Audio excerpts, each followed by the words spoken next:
This morning, I was not supposed to be making a pep talk. I was supposed to be in Tel Aviv on a little long date with my husband. My husband and I, we tried to take a date. We tried to take like a full day date once every season, meaning like fall, summer, so whatever. This today was supposed to be our fall date, and we had planned it weeks and weeks ago. So what happened? Why am I here making a pep talk and not having my fun date with my husband? Even though making a pep talk is also very fun, but so so late last night, my husband got a phone call. It turned out that there was a situation in the community in our neighborhood, and some people needed my husband's help, and with a very very important situation in the community. And my husband said basically it was my choice. He said so what do you think? What should we do?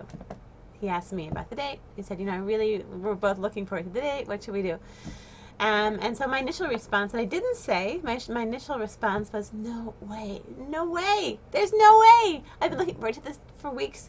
I planned that my oldest daughter was going to stay home from high school and to watch my kids and pick up my little kids so I could go on the stay with my husband. And I had worked everything out, and I don't know what's going to happen again. My husband was going to had a day off from work, and and I was like, no. That was my initial response. That's my gut response.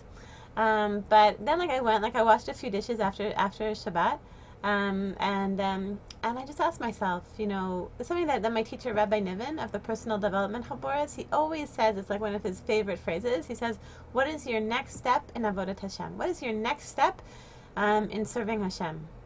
And so when I asked myself that very simple question, it was so clear. It was so clear. I could go on this date with my husband anytime. We could go for Hanukkah, we could go next week, we could go whenever. But this specific situation, which they were asking my husband to help out with, it was something which was they needed his help today, and there's no other day that they needed his help, just today. So I just said to my husband, we shouldn't go. You should definitely stay and do what you need to do, and we'll go over Hanukkah. It wasn't easy, but I guess it was it was something, I guess, a special feeling to feel wow, to have that clarity, what is your next step in Avodat Hashem? So I want to talk about this because I think that this happens to us all the time. This is I think it's part and parcel of being a human being, but also even more part and parcel of being a Jewish mom. It's like let's say you already got everything all ready to get everyone out the door, but then a certain child needs something. A child needs to go to the bathroom. A child needs to put on clean socks. A child is begging for a cracker. Whatever but there's so often it happens that you have the next thing you're planning to do, you want to get out the door, you're running late, you want to get to sleep, and your child needs another cup of water, whatever. But so often it happens that that you have your plan, but that really what Hashem wants from you, your next step Avodat Hashem is doing something else, and it's really really tough. I wanted to share a really sweet story. I think about this about how to enable ourselves to become more accepting of these sort of when things don't go according to plan, because the next step in Avodat Hashem was not the step which we had planned. Okay, so I heard a very sweet story from Rabbi Fishel Schechter on the Chazak Hotline, so he was saying that many years ago he had a chavruta, he had a learning partner, and they would learn together, I think, almost every day, and he noticed that his learning partner, before they would start learning, the learning partner would take a few minutes and would write out 10 things on his list. It was a 10 point to-do list for that day. So he would write out, he would write, need to buy diapers on the way home, need to buy a carton of milk, need to pay electricity bill, need to call mother-in-law, need to whatever. Whatever. Every day we'd write out 10 things. So his, Rabbi Schechter said, why are you taking time at the beginning of our learning? Like we're already running late. Why don't we just start learning? And then his chavruta said, you don't understand. Like if I don't write this stuff down, I'm just gonna be thinking about it. I'm gonna be distracted by it all the time. Like this is gonna be running around in my head. Okay, I can't forget to call my mother-in-law, and I can't forget to visit this sick person on the way back from learning, and I can't forget the milk. And da, da, da. He said I write it down. I write down my 10 things, the 10 things I have to do on my pad of paper. And so it's out of my head, it's on the pad. I stopped worrying about it. So once Rabbi Schechter looked at the pad and he saw that number 10 was something very interesting. Number 10 was the unknown.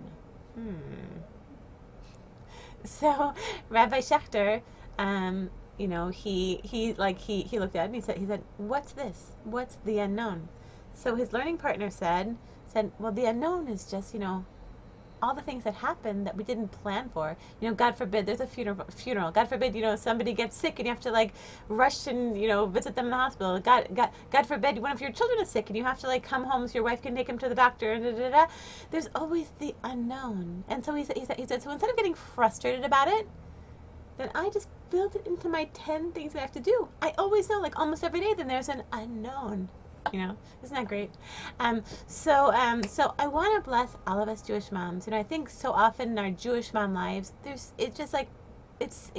we have to, in a way, you have to sort of assume that there's going to be an unknown, that there's going to be that in our to-do list, in the things that we plan for, that there's going to be something that there are going to be surprises, that there's going to be an unknown.